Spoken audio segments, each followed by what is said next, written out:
Hey, hey.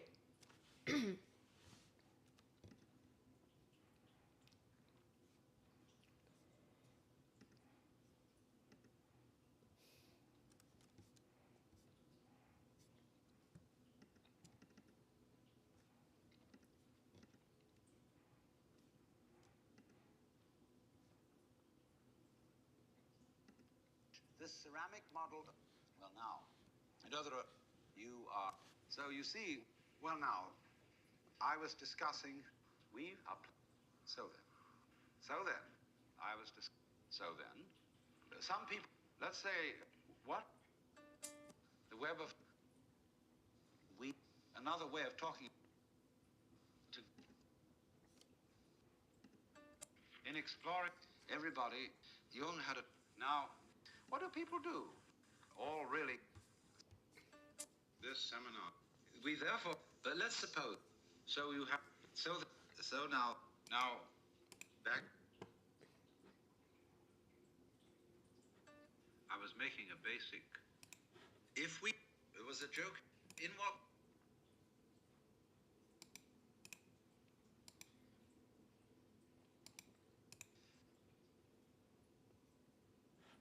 so that in this morning's, so in Zen, when you are, what, Oh shit. I opened having all discussed, of them at so, once. and so as time goes on, every day, now, the self is all, so, the base, now then this, well now, you see, I started, when you enter, when you have, so, and so, in, supposing, to understand, Krishnamurti, now, the medieval society, this, you know, the next, we now come to the most complicated.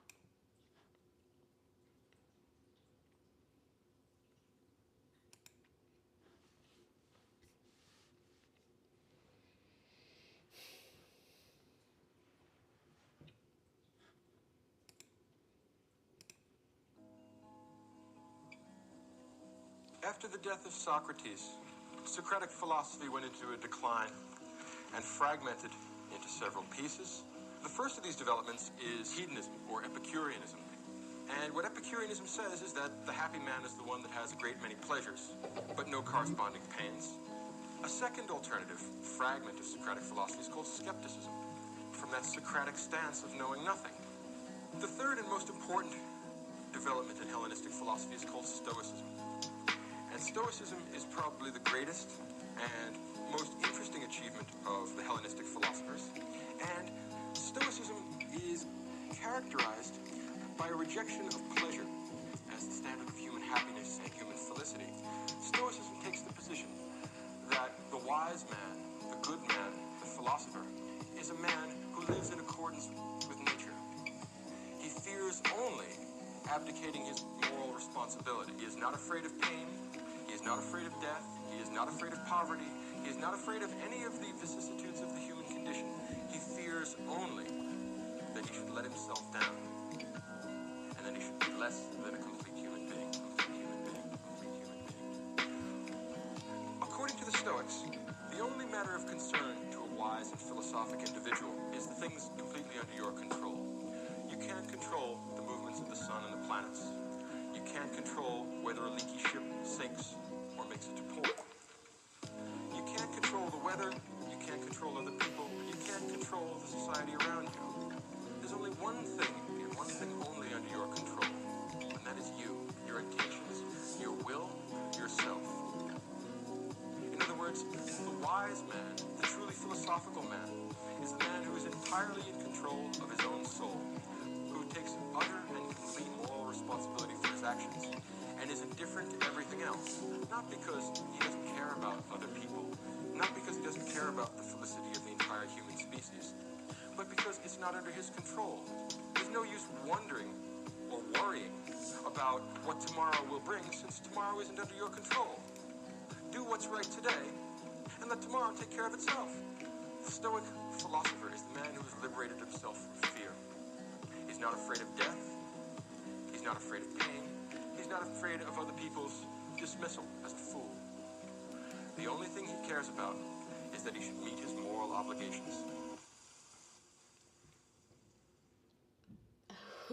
Who Heb is je een this? hekel aan advertentie? Who is this rapper? It's this guy who remixed Michael Sugru. I can actually share this. Copy link. Um,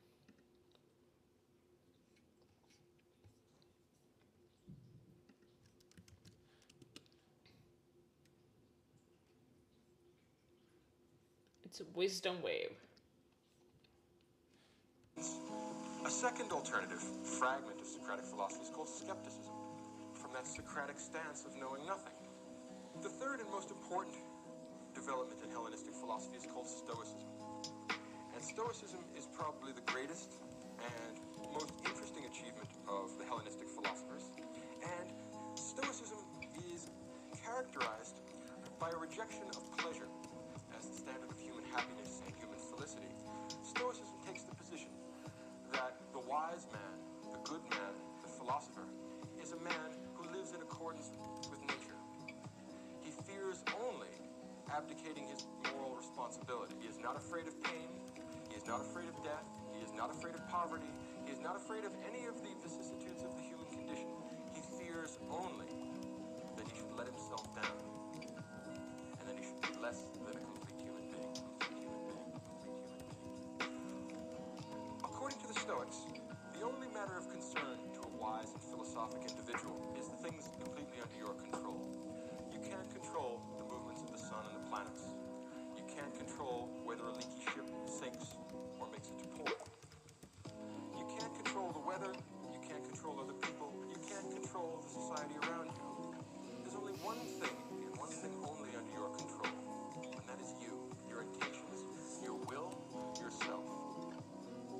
In other words, the wise man, the truly philosophical man, is the man who is entirely in control of his own soul, who takes utter and complete moral responsibility for his actions, and is indifferent to everything else, not because he doesn't care about other people, not because he doesn't care about the felicity of the entire human species, but because it's not under his control. There's no use wondering or worrying about what tomorrow will bring, since tomorrow isn't under your control. Do what's right today, and let tomorrow take care of itself. The Stoic philosopher is the man who has liberated himself from fear. He's not afraid of death. He's not afraid of pain. He's not afraid of other people's dismissal as a fool. The only thing he cares about is that he should meet his moral obligations.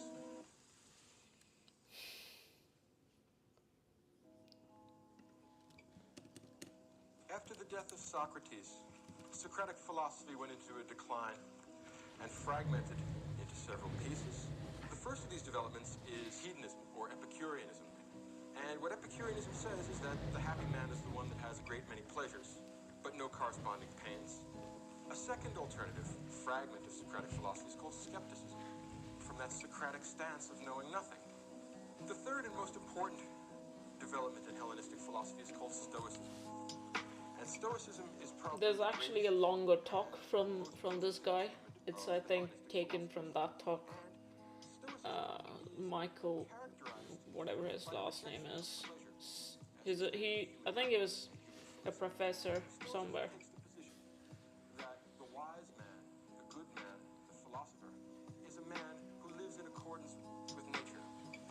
He fears only abdicating his moral responsibility. He is not afraid of pain.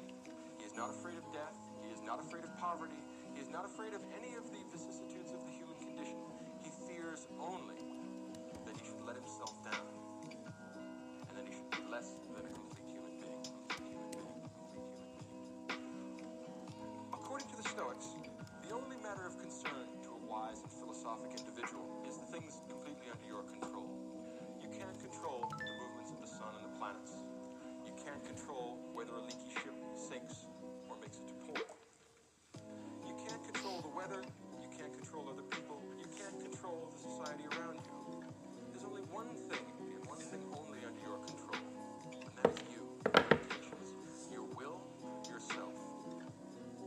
In other words, the wise man, the truly philosophical man, is the man who is entirely in control of his own soul, who takes utter and complete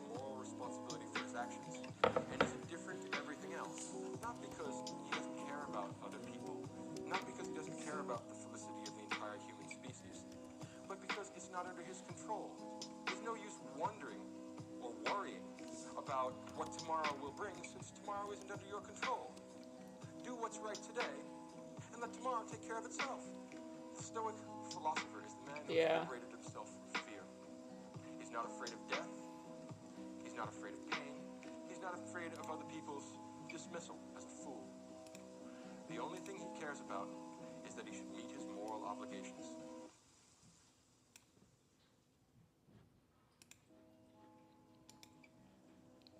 After the death of Socrates, Socratic philosophy went into a decline and fragmented into several pieces. The first of these developments is hedonism, or Epicureanism. And what Epicureanism says is that the happy man is the one that has a great many pleasures, but no corresponding pains. A second alternative fragment of Socratic philosophy is called skepticism, from that Socratic stance of knowing nothing. The third and most important development in Hellenistic philosophy is called Stoicism. And Stoicism is probably the greatest and most interesting achievement of the Hellenistic philosophers. And Stoicism is characterized by a rejection of pleasure as the standard of human happiness and human felicity. Stoicism takes the position that the wise man, the good man, the philosopher, is a man who lives in accordance with nature. He fears only abdicating his moral responsibility. He is not afraid of pain. He is not afraid of death. He is not afraid of poverty. He is not afraid of any of the vicissitudes of the human condition. He fears only that he should let himself down, and that he should be less than a complete human being. According to the Stoics, the only matter of concern to a wise and philosophic individual is the things completely under your control. You can't control the movements of the sun and the planets. You can't control whether a leaky ship sinks or makes it to port. It means dehypnotization, coming to your senses. But of course, to do that, you have to go out of your mind.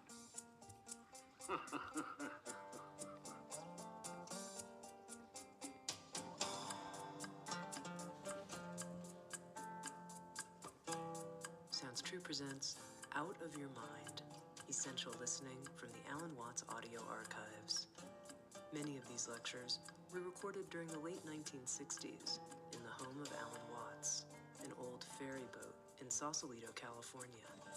We begin with a lecture on the nature of consciousness with author, philosopher, and self-proclaimed spiritual entertainer, Alan Watts.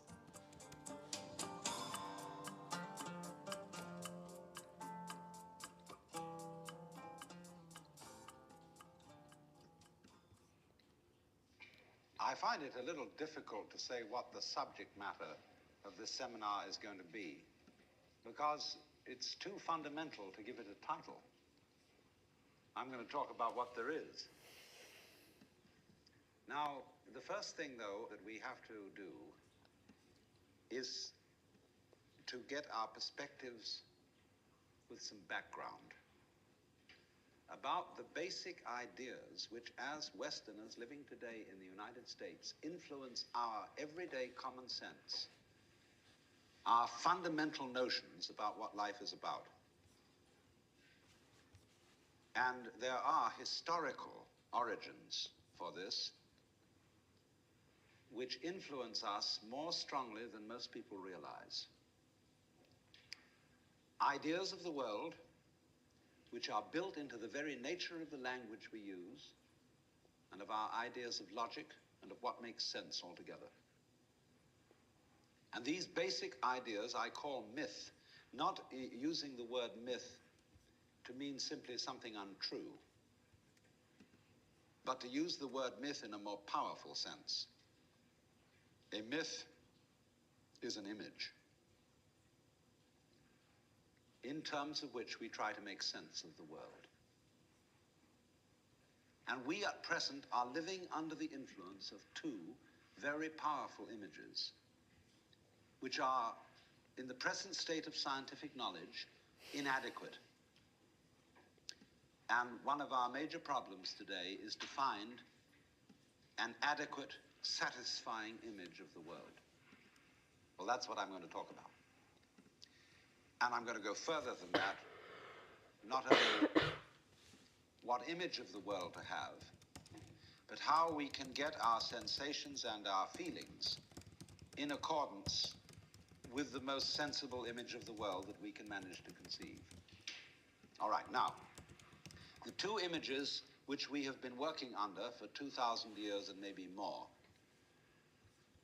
are what I would call two models of the universe, and the first is called the ceramic model, and the second, the fully automatic model. The ceramic model of the universe is based on the book of Genesis, from which Judaism, Islam, and Christianity derive their basic picture of the world. And the image of the world in the book of Genesis is that the world is an artifact.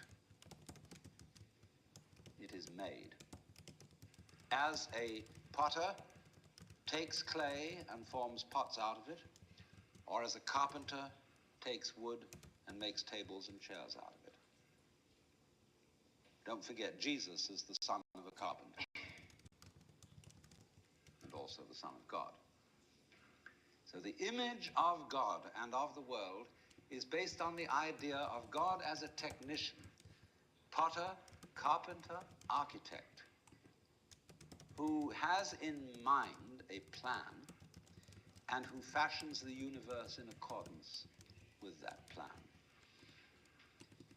So basic to this image of the world is the notion, you see, that the world consists of stuff, basically.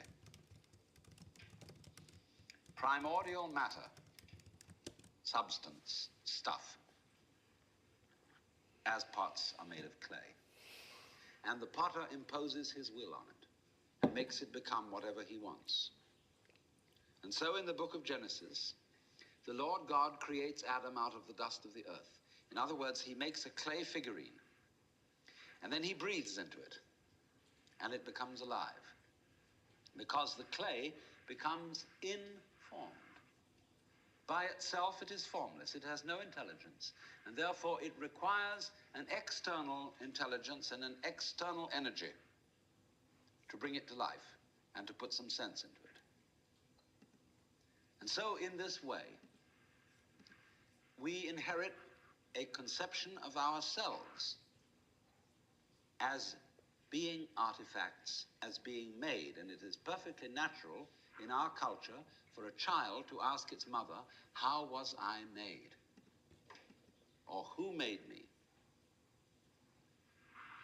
And this is a very, very powerful idea, but for example, it is not shared by the Chinese or by the Hindus.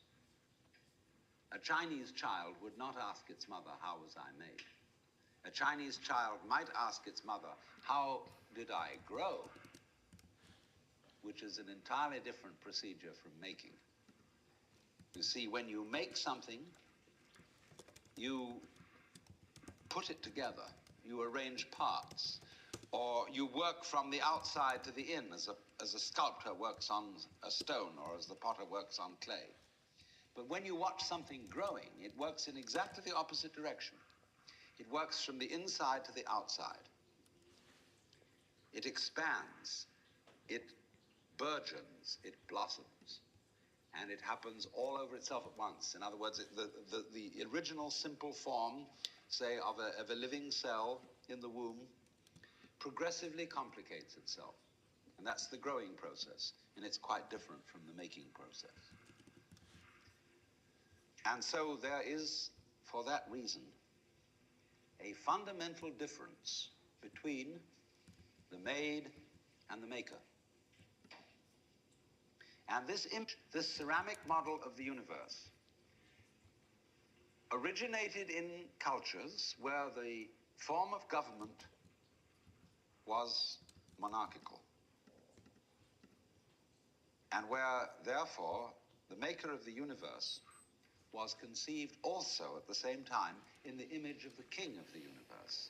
King of kings, Lord of lords, the only ruler of princes, who dost from thy throne behold all dwellers upon earth. I'm quoting the Book of Common Prayer. And so all those people who are oriented to the universe in that way feel related to basic reality as a subject to a king. And so they are on very, very humble terms in relation to whatever it is that works all this thing. I find it odd in the United States that people who are citizens of a republic have a monarchical theory of the universe. Because we are carrying over from the very ancient Near Eastern cultures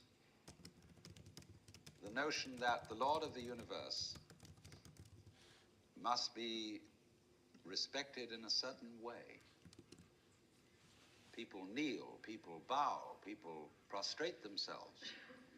Because, and you know what the reason for all that is, that nobody is more frightened of everybody else than a tyrant.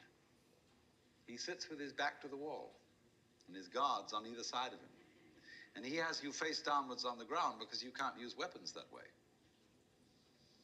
When you come into his presence, you don't stand up and face him because you might attack. And he has reason to fear that you might because he's ruling you all. And the man who rules you all is the biggest crook in the bunch. Because he's the one who's succeeded in crime.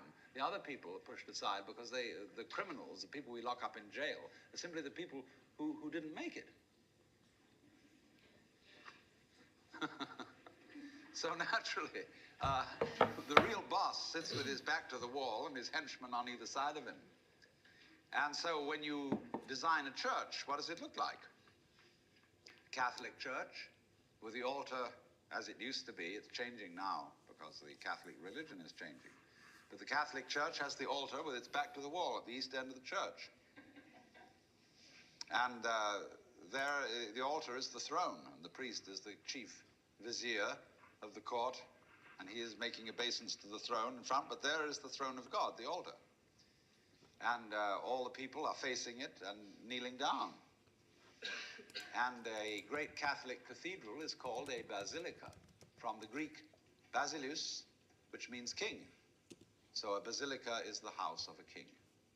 And the ritual of the Catholic Church is based on the court rituals of Byzantium. A Protestant church is a little different, but basically the same. The furniture of a Protestant church is based on a judicial courthouse. The pulpit, the judge in an American court wears a black robe. He wears exactly the same dress as a Protestant minister. And everybody sits in these boxes, like there's a jury box, there's a box for the judge, there's a box for this, a box for that, and those in an ordinary kind of colonial type Protestant church. So both these kinds of churches, which have an autocratic view of the nature of the universe, decorate themselves, are architecturally constructed in accordance with political images of the universe. One is the king and the other is the judge, Your Honor. There's sense in this.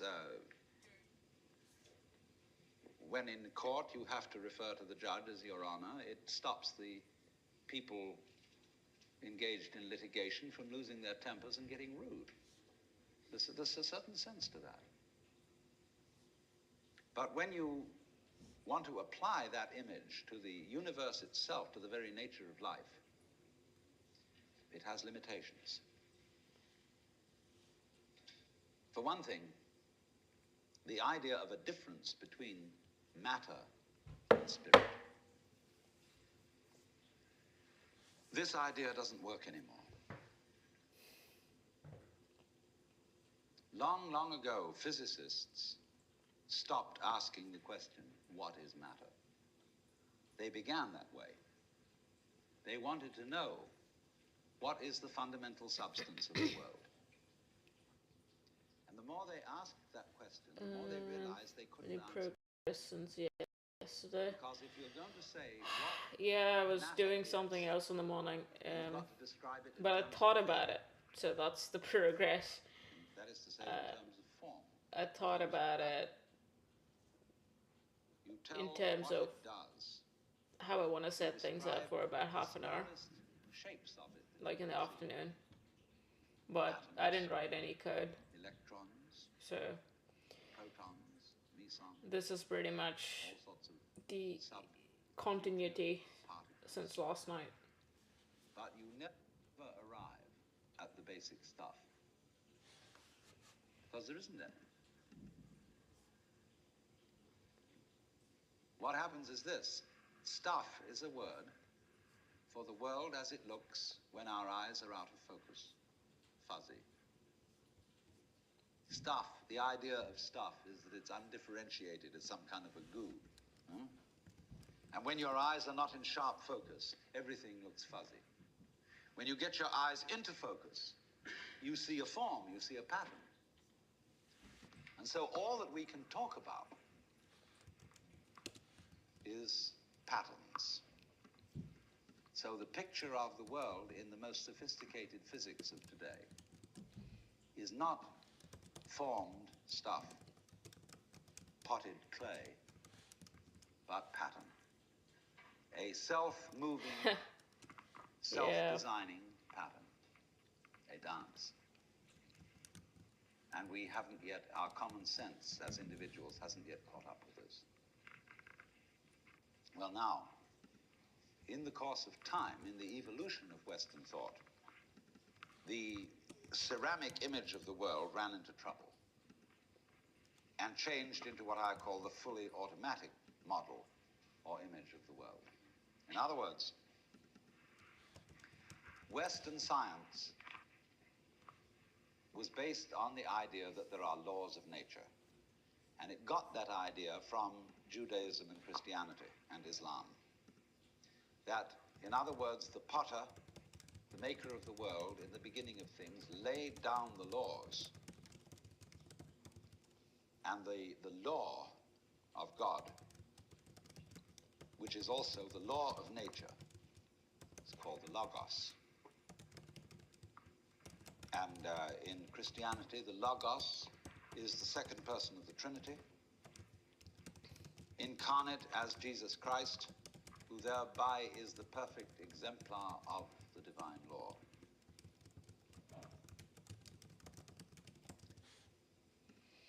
So we have tended to think of all natural phenomena as responding to laws, as if, in other words, the laws of the world were like the rails on which a streetcar or a tram or a train runs.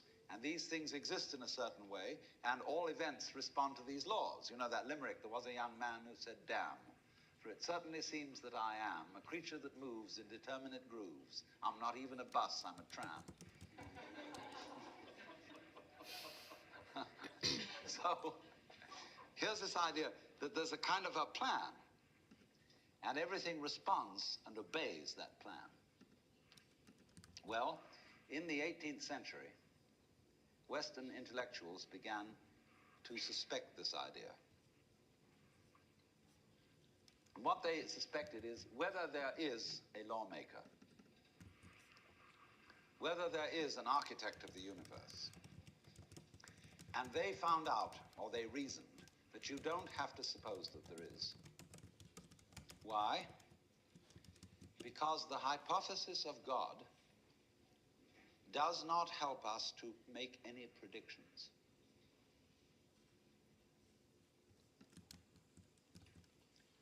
In other words, let's put it this way. If the business of science is to make predictions about what's going to happen, science is essentially prophecy. What's going to happen? By studying the behavior of the past and describing it carefully, we can make predictions about what's going to happen in the future. That's really the whole of science. And to do this, and to make successful predictions, you do not need God as a hypothesis, because it makes no difference to anything. If you say everything is controlled by God, everything is governed by God, that doesn't make any difference to your prediction of what's going to happen. And so what they did was simply drop that hypothesis. But they kept the hypothesis of law. Because if you can predict, if you can study the past and describe how things have behaved, and you've got some regularities in the behavior of the universe, you call that law. although it may not be law in the ordinary sense of the word, it's simply regularity.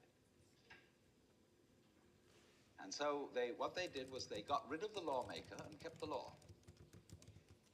And so they conceived the universe in terms of a mechanism. Something, in other words, that is functioning according to regular, clock-like mechanical principles. Newton's whole image of the world is based on billiards. The atoms are billiard balls, and they bang each other around. And so your behavior, every individual, therefore, is defined as a very, very complex arrangement of billiard balls, being banged around by everything else. And so behind the fully automatic model of the universe is the notion that reality itself is, to use the favorite term of 19th century scientists, blind energy. In, say, the metaphysics of Ernst Haeckel and T.H. Huxley, the world is basically nothing but blind, unintelligent force. And likewise, in parallel to this, in the philosophy of Freud, the basic psychological energy is libido, which is blind lust. And it is only a fluke. It is only as a result of pure chances that, resulting from the exuberance of this energy, there are people with values, with reason, with languages, with cultures, and with love. Just a fluke.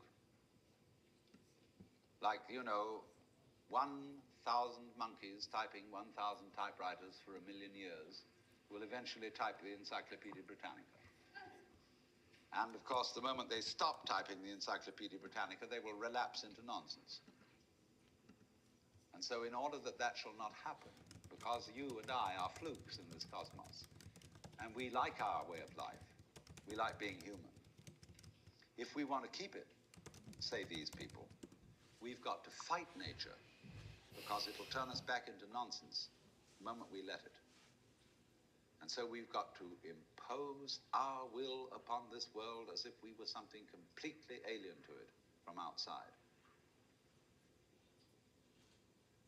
And so we get a culture based on the idea of the war between man and nature. And we talk about the conquest of space, the conquest of Everest. And the great symbols of our culture are the rocket and the bulldozer. The rocket, compensation for the sexually inadequate male.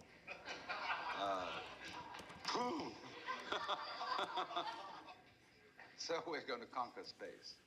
We're in space already, way out. If anybody cared to be sensitive and let what's outside space come to you, you can if your eyes are clear enough. Aided by telescopes, aided by radio astronomy, aided by all the kind of sensitive instruments we can devise. We are as far out in space as we're ever going to get. But, sensitivity isn't the pitch. Especially in the WASP culture of the United States, we define manliness in terms of aggression. You see, because we're a little bit frightened as to whether we are really men. And so we put on this great show of being a tough guy. It's completely unnecessary. If you have what it takes, you don't need to put on that show. You don't need to beat nature into submission. Why be hostile to nature? Because after all, you are a symptom of nature. You, as a human being, you grow out of this physical universe in just exactly the same way that an apple grows off an apple tree. So let's say the tree which grows apples is a tree which apples, using apple as a verb. And a world in which human beings arrive is a world that peoples. And so the existence of people is symptomatic of the kind of universe we live in. Just as spots on somebody's skin are symptomatic of chickenpox. The world peoples. But we have been brought up by reason of our two great myths, the ceramic and the fully automatic, not to feel that we belong in the world. So our popular speech reflects it. We say, I came into this world. You didn't. You came out of it. We say, face facts. We talk about encounters with reality, as if it was a head-on meeting of completely alien agencies, and the average person has the sensation that he is a somewhat that exists inside a bag of skin, a center of consciousness, which looks out at this thing, and what the hell's it going to do to me? You see?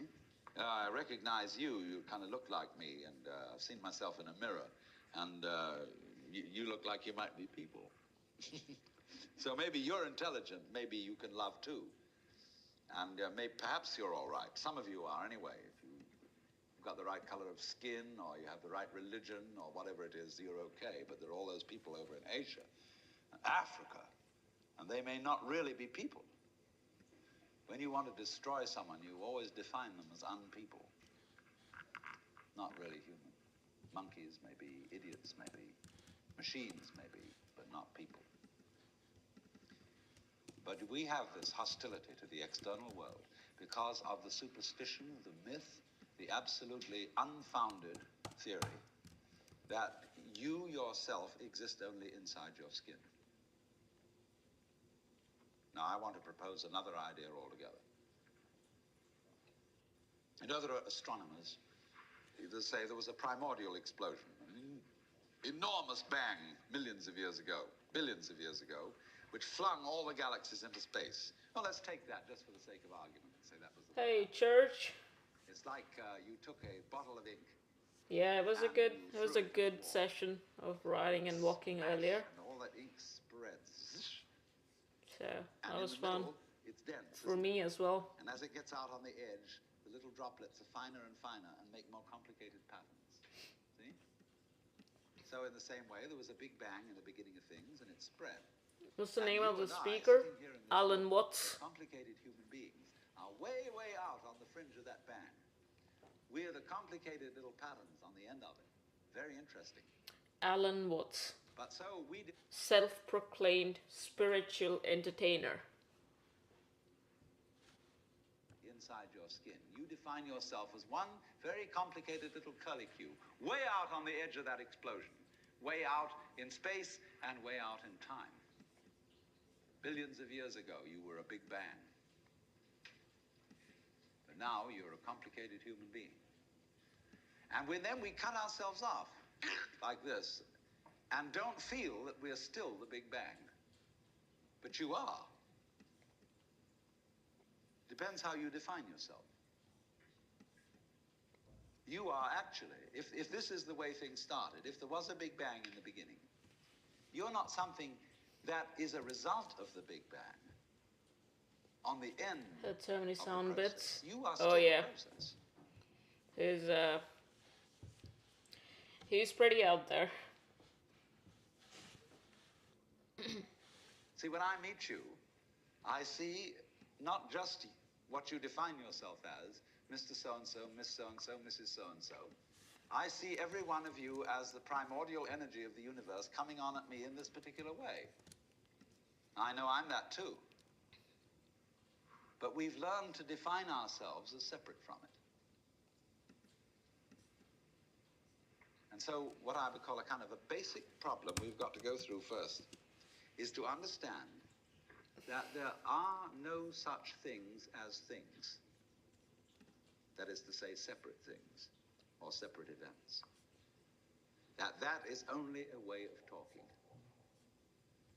And if you can understand this, you're going to have no further problems. I once asked a group of high school children, what do you mean by a thing? And first of all, they gave me all sorts of synonyms. They said it's an object, which is simply another word for a thing. It doesn't tell you anything about what you mean by a thing. And finally, a very smart girl from Italy who was in the group said a thing is a noun. And she was quite right. A noun isn't a part of nature, it's a part of speech. There are no nouns in the physical world. Well, I like the form factor of this one. So, Yeah, the monster is just like too monstrous, so I need a tiny cup for it. And only when human beings get working at things, they build buildings in straight lines and try and make out that the world isn't really wiggly. But here are we sitting in this room, all built on straight lines, but each one of us is as wiggly as all get out. Now then, when you want to get control of something that wiggles, it's pretty difficult, isn't it? You try and pick up a fish in your hands, and the fish is wiggly and it slips out. What do you do to get hold of a fish? You use a net. And so the net is the basic thing we have for getting hold of the wiggly world. And so if you want to get hold of this wiggle, you've got to put a net over it. And I can number the holes in a net. So many holes up, so many holes across. And if I can number these holes, I can count exactly where each wiggle is in terms of a hole in that net. And that's the beginning of calculus, the art of measuring the world. But in order to do that, I've got to break up the wiggle into bits. And I've got to call this a specific bit, and this the next bit of the wiggle, and this the next bit, and this the next bit of the wiggle. And so these bits are things or events. Bits of wiggles, which I mark out in order to talk about the wiggle, in order to measure it, and therefore in order to control it. But in nature, in fact, in the physical world, the wiggle isn't bitted. Like you don't get a cut-up fryer out of an egg. But you have to cut the chicken up in order to eat it. You bite it. But it doesn't come bitten.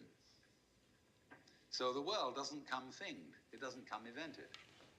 You and I are all as much continuous with the physical universe as a wave is continuous with the ocean. The ocean waves, and the universe peoples. And as the wave, I wave at you and say, you. The world is waving at me with you. Saying, hi, I'm here. But we, our consciousness, the way we feel and sense our existence, being based on a myth that we are made, that we are gods, that we are What's things, up, Kedavra? our consciousness has been influenced so that each one of us does not feel that. We feel we have been hypnotized, literally hypnotized, by social convention into feeling and sensing that we exist only inside our skins. That we are not the original bang, but just something out on the end of it. And therefore we are scared stiff. Because my wave is going to disappear. And I'm going to die. And that would be awful. We've got a mythology going now, which as Father Maskell put it, we are nothing but something that happens between the maternity ward and the crematorium. And that's it. And therefore everybody feels unhappy and miserable. You know, this is what people really believe today. You may go to church, you may say you believe in this, that. What am I working on? Even Jehovah's Witnesses, I'm playing around with an iOS app. It has to do with building bikes from frames, ground up. Yeah, that's what I'm doing. Don't really have it in a state for show and tell, but it's getting there. Just working on the UX right now. In scope definitions and data flows and such. And that is our basic, plausible common sense. You are a fluke. You are a separate event. And you run from the maternity ward to the crematorium, and that's it, baby. That's it. Now, why does anybody think that way?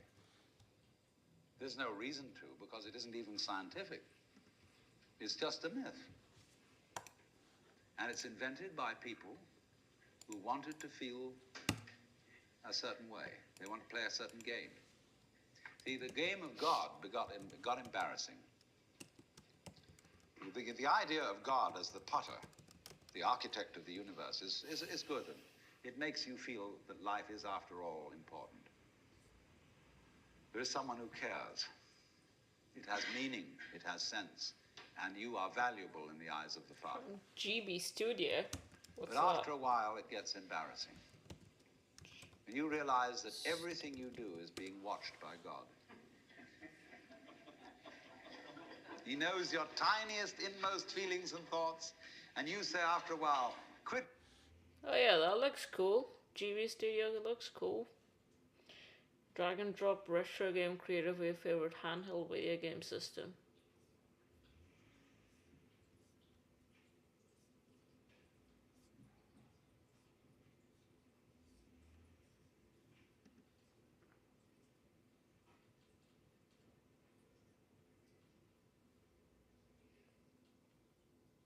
You want to try this engine out for the nostalgia?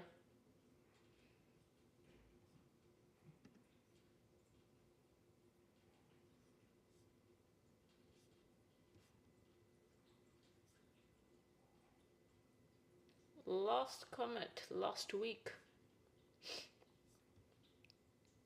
Yeah, that looks pretty cool.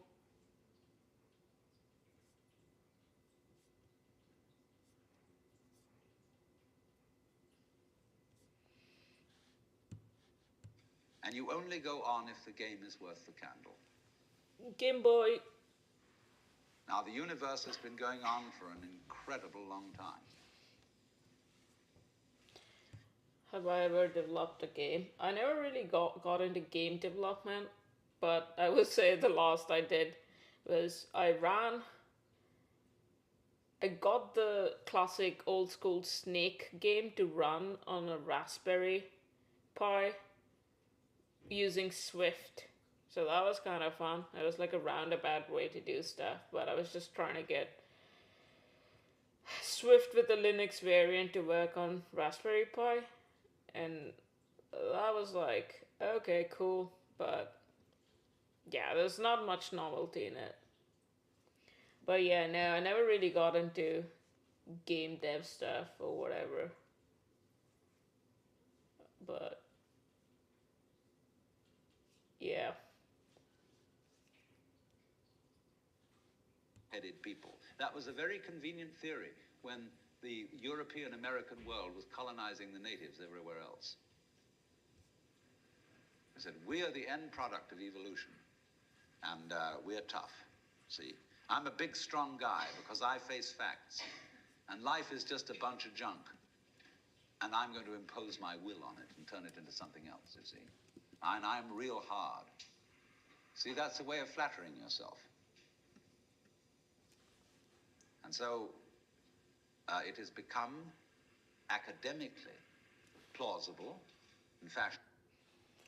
It's not easy, I'm not good at it, just try sometimes, I'm not too tired. Oh yeah, game dev is for sure one of the harder things out there. No denying that.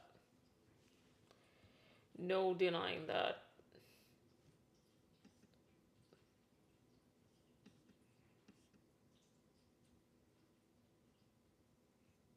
Yeah, nah, you're good.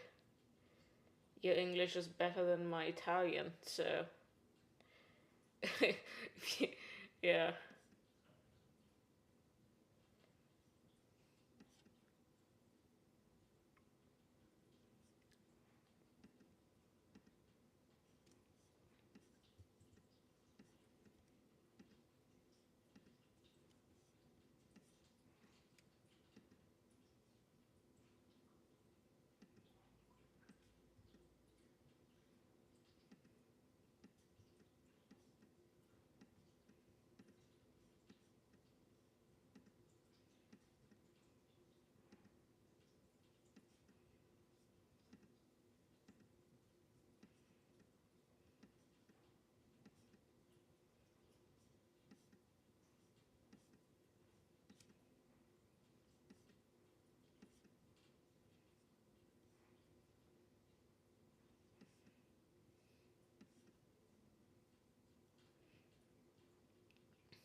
around and not even enjoying it, is a put-down theory of the world.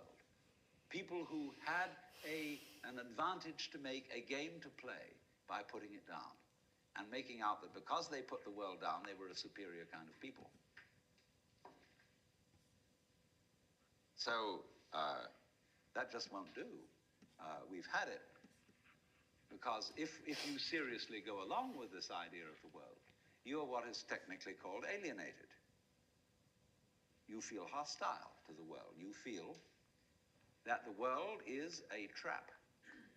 It is a mechanism, it's electronic and neurological mechanisms into which you somehow got caught. And you, poor thing, have to put up with being in a body that's falling apart and that gets cancer, that gets the great Siberian itch, and it's just terrible. And these mechanics, doctors are trying to help you out, but they really can't succeed in the end. And you're just going to fall apart, and it's a grim business, and it's too bad. So if you think that that's the way things are, you may as well commit suicide right now. Unless you say, well, because there really, after all, there might be eternal damnation in the back of the thing if I did that. Or then I identify with my children or something, and I think of them going on and without me and nobody to support them. But of course, if I do go on in this frame of mind and continue to support them, I shall merely teach them to be like I am. And they'll go on dragging it out to support their children, and they won't enjoy it. And they'll be afraid to commit suicide, and so will their children. They all learn the same lesson. So you see, all I'm trying to say is that the basic common sense about the nature of the world that is influencing most people in the United States today, the fully automatic model, is simply a myth. If you want to say that the idea of God the Father with his white beard on the golden throne is a myth, in the bad sense of the word myth, so is this other one. It's just as phony and has just as little to support it as being the true state of affairs. Well, it's clear. If there is any such thing at all as intelligence and love and beauty, well, you found it in other people. In other words, it exists in us as human beings. And as I said, if it is there in us, it is symptomatic of the scheme of things. We are as symptomatic of the scheme of things as the apples are symptomatic of the apple tree or the rose of the rose bush.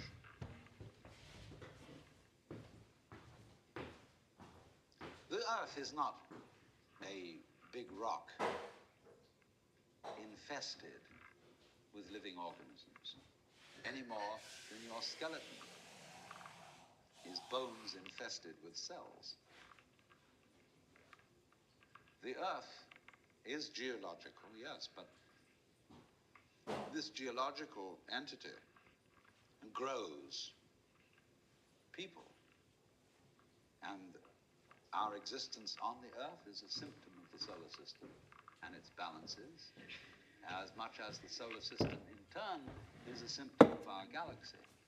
And our galaxy in its turn is a symptom of the whole company of galaxies. Goodness only knows what that's in. But you see, when as a scientist you describe the behavior of a living organism, you try to say what a person does. It's the only way in which you can describe what a person is. Describe what they do. Then you find out that in making this description, you cannot confine yourself to what happens inside the skin. In other words, you can't talk about a person walking unless you start describing the floor. Because when I walk, I don't just dangle my legs in empty space.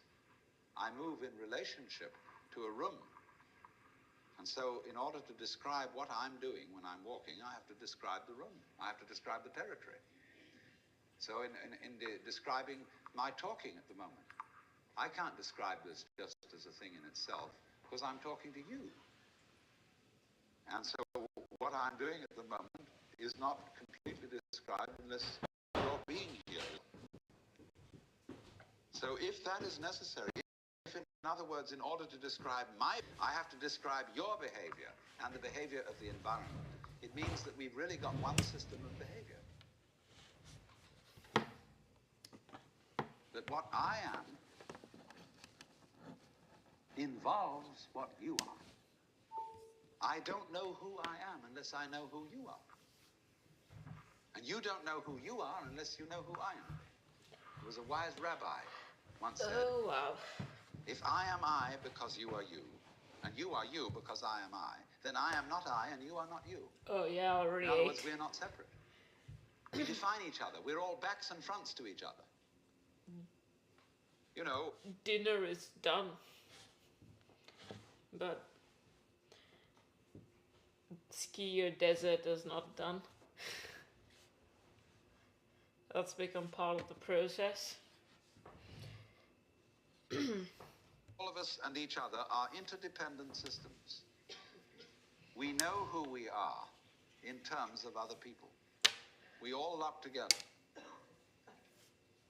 And this is, again and again, the serious scientific description of how things happen.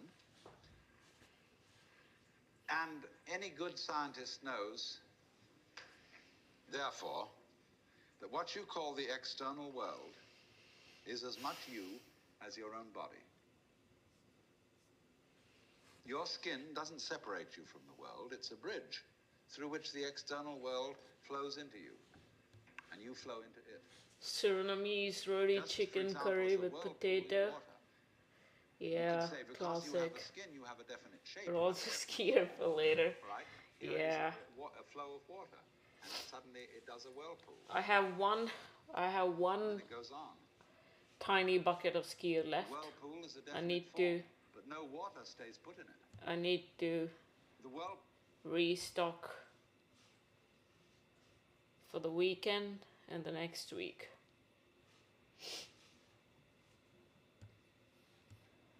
Just as I would recognize a whirlpool in a stream. I'd say, oh yes, I've seen that whirlpool before. It's just near so-and-so's house on the edge of the river, and it's always there. So in the same way, when I meet you tomorrow, I recognize you. You're the same whirlpool you were yesterday. But you're moving.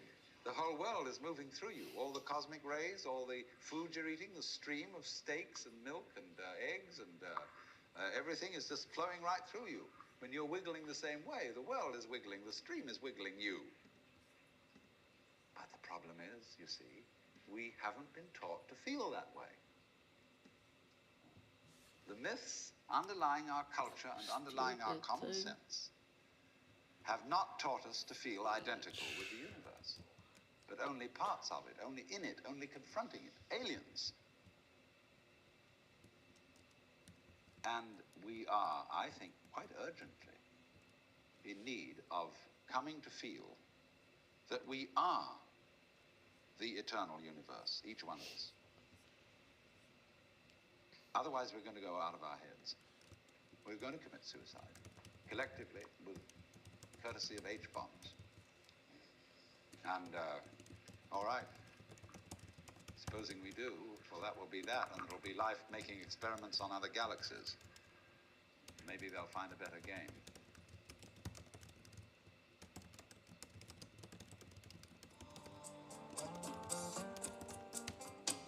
Out of Your Mind now continues with the next lecture from the Nature of Consciousness lecture series.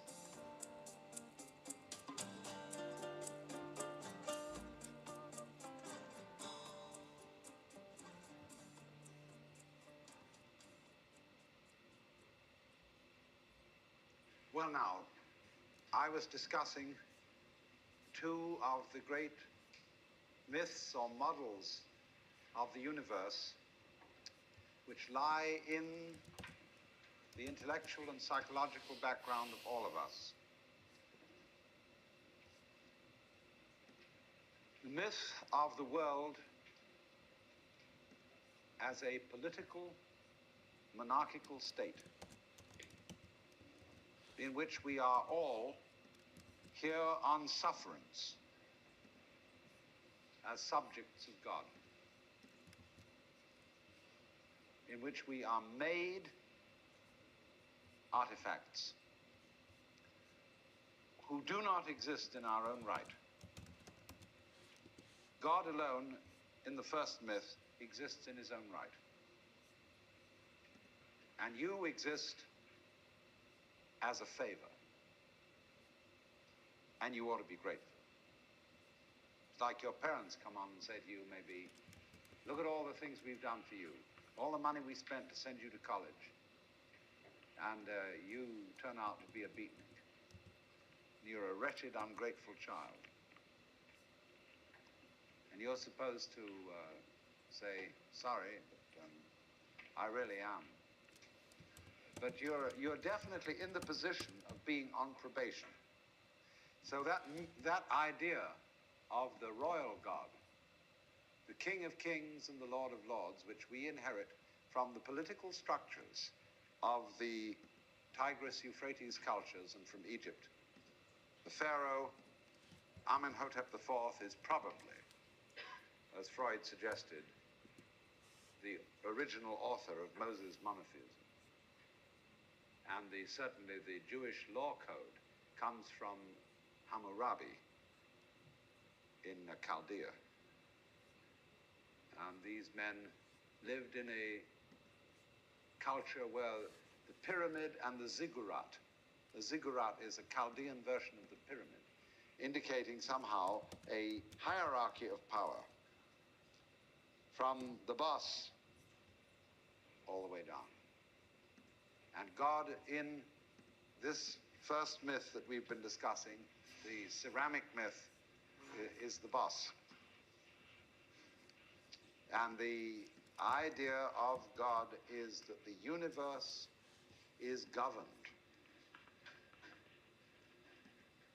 from above.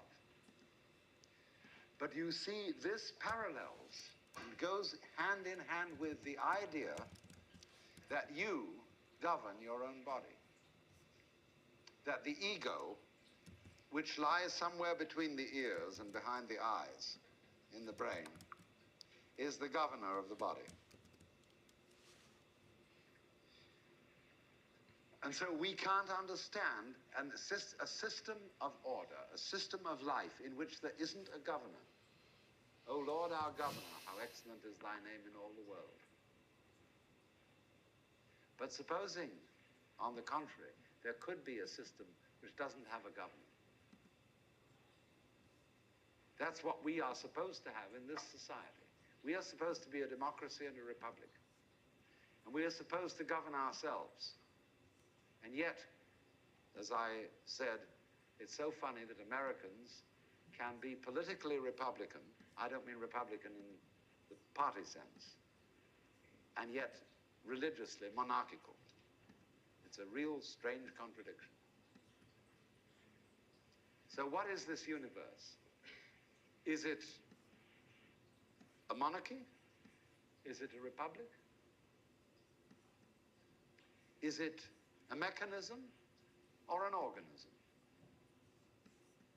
Because you see, if it's a mechanism, either it's a mere mechanism, as in the fully automatic model, or else it's the mechanism under the control of a driver, a mechanic. If it's not that, it's an organism.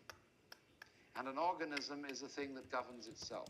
In your body, there is no boss. You can argue, for example, that the brain is a gadget evolved by the stomach in order to serve the stomach for the purposes of getting food. Or you can argue that the stomach is a gadget evolved by the brain to feed it and keep it alive. Whose game is this? Is it the brain's game or the stomach's game? It doesn't make, actually, they're mutual. The brain implies the stomach implies the brain, and neither of them is the boss. You know that story about all the limbs of the body? It said, The hands said we do all our work, the feet said we do our work, the mouth said we do all the chewing, and here's this lazy stomach who just gets it all and doesn't do a thing. He doesn't do any work, so let's go on strike. And the hands refused to carry, the feet refused to walk, the mouth refused to chew, and said, now, we're on strike against the stomach. But after a while, all of them found themselves getting weaker and weaker and weaker and weaker because they didn't recognize that the stomach fed them. So there is the possibility then that we are not in the kind of system that these two myths delineate, that we are not living in a world where we ourselves, in the deepest sense of self, are outside reality and somehow in a position that we have to bow down to it and say, as a great favor, please preserve us in existence. Nor are we in a system which is merely mechanical and in which we are nothing but flukes trapped in the electrical wiring of a nervous system which is fundamentally rather inefficiently arranged. What's the alternative? Well, we can put the alternative in another image altogether. And I will call this not the ceramic image, not the fully automatic image, but the dramatic image. Consider the world as a drama. What's the basis of all drama? The basis of all stories, of all plots, of all happenings. It's the game of hide and seek. You get a baby. What's the fundamental first game you play with a baby? You put a book in front of your face, and you peek at the baby like this. The baby starts giggling. Because the baby is close to the origins of life. It comes from the womb, really knowing what it's all about, but it can't put it into words. See, what every child psychologist really wants to know is to get a baby to talk psychological jargon and explain how it feels. But the baby knows. You do this and this, and the baby starts laughing. Because the baby is a recent incarnation of God. And the baby knows, therefore, that hide and seek is the basic game. See, before, when we were children, we were taught 1, 2, 3, and ABC. But we weren't sat down on our mother's knees and taught the game of black and white. That's the thing that was left out of all our educations. That life is not a conflict between opposites, but a polarity. The difference between a conflict and a polarity is simply, when you say about opposite things, we sometimes use the expression, these two things are the poles apart. You say, for example, with someone with whom you totally disagree, I'm the poles apart from this person. But your very saying that gives the show away. Poles. Poles are the opposite ends of one magnet. And if you take a magnet, it's a north pole and a south pole. All right, chop off the south pole, move it away.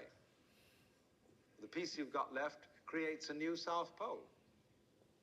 You never get rid of the south pole. Things may be the poles apart, but they go together. And you can't have the one without the other. That's the basic idea of polarity. But what we're trying to imagine is the encounter of forces that come from absolutely opposed realms that have nothing in common. When we say of two personality types that they're the poles apart, we are trying to think eccentrically instead of concentrically. And so in this way, we haven't realized that life and death, black and white, good and evil, being and non-being, come from the same center. They imply each other, so that you wouldn't know the one without the other. Now, I'm not saying that that's bad. That's fun. You are playing the game that you don't know that self and other go together in just the same way as the two poles of a magnet. So that when anybody in our culture says, slips into the state of consciousness where they suddenly find this to be true, and they come on and say, I'm God, we say, you're insane.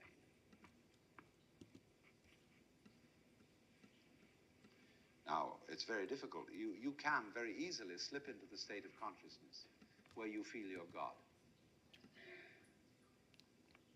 It can happen to anyone. Just in the same way as you can get the flu or measles or something like that, you can slip into this state of consciousness.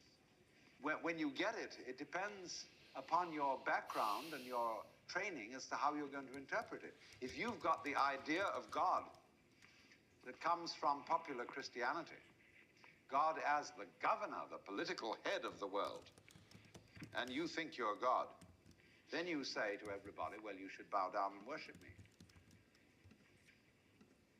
But if you're a member of Hindu culture and you suddenly tell all your friends, I'm God, instead of saying you're insane, they say, congratulations, at last you found out. Because their idea of God is not the autocratic governor. When they make images of Shiva, say he has 10 arms. How would you use 10 arms? It's hard enough to use 2. You know, if you play the organ, you've got to use your 2 feet and your 2 hands, and you play different rhythms with each member. It's kind of tricky. But actually, we're all masters of this, because how do you grow each hair without having to think about it? Each nerve. How do you beat your heart and digest with your stomach at the same time? You don't have to think about it. In your very body, you are omnipotent in the true sense of omnipotence, which is that you are able to be omnipotent. You are able to do all these things without having to think about it. When I was a child, I used to ask my mother, of course, all sorts of ridiculous questions that every child asks. And when she got bored with my questions, she'd say, darling, there are some things we're just not meant to know. Well, I said, will we ever know? She said, yes, of course, when we die and go to heaven, God will make everything plain. So I used to imagine that on wet afternoons in heaven, we'd all sit around the throne of grace and say to God, well, now, why did you do this? And how did you do that? And he would explain it to us. Heavenly Father, why are the leaves green? And he would say, because of the chlorophyll. And we'd say, oh.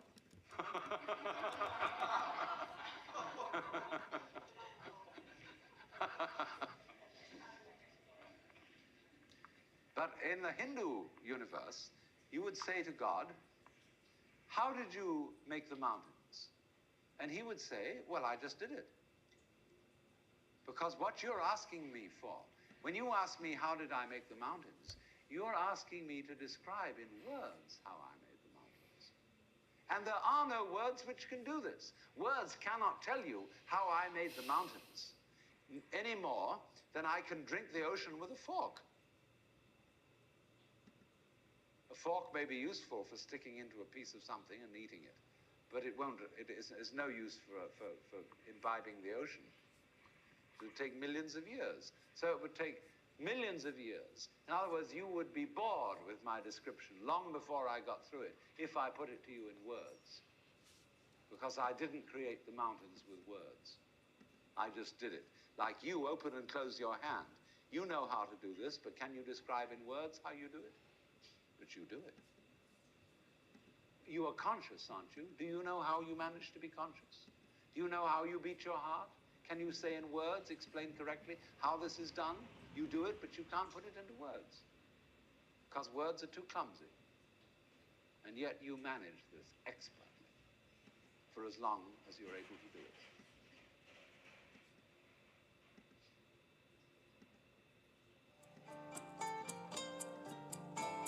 This concludes session 1 of Out of Your Mind, Essential Listening from the Alan Watts Audio Archives. Our program continues with session 2.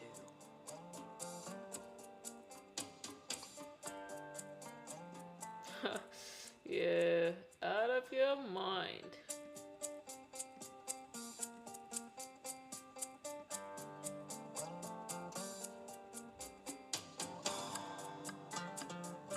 Sounds True presents Out of Your Mind, Essential Listening from the Alan Watts Audio Archives. Essential Session 2, listener. The Nature of Consciousness, Part 2 with Alan Watts.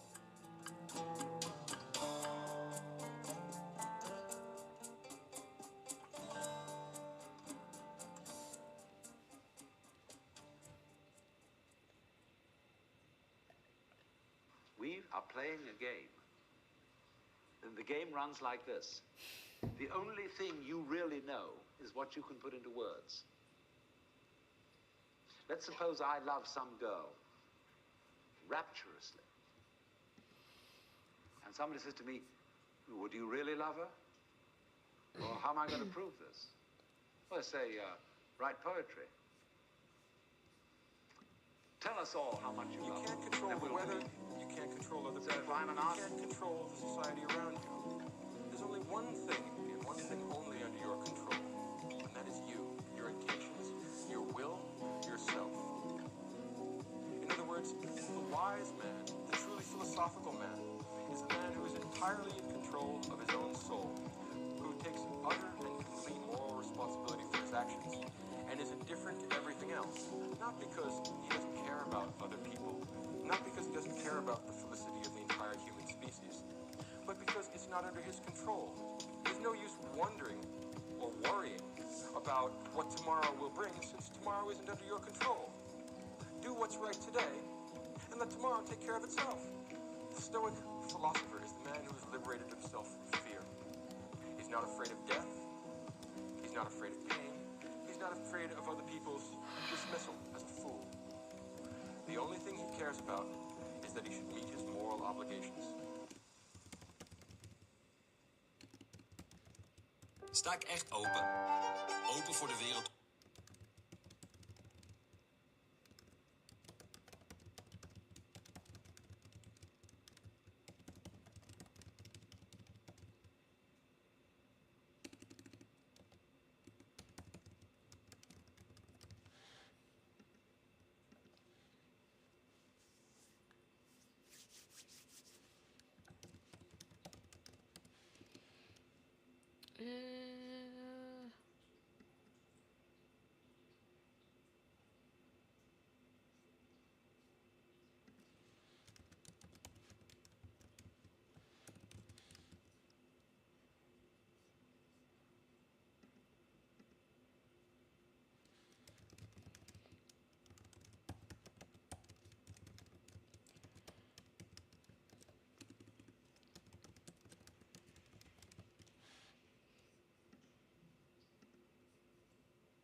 Important development in Hellenistic philosophy is called Stoicism. And Stoicism is probably the greatest and most interesting achievement of the Hellenistic philosophers. And Stoicism is characterized by a rejection of pleasure as the standard of human happiness and human felicity. Stoicism takes the Alright, Chad, it's gonna be a fairly short stream because I am going to. Yeah, I need to change my timings a bit, so I might go to bed a bit early today.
chat, I think.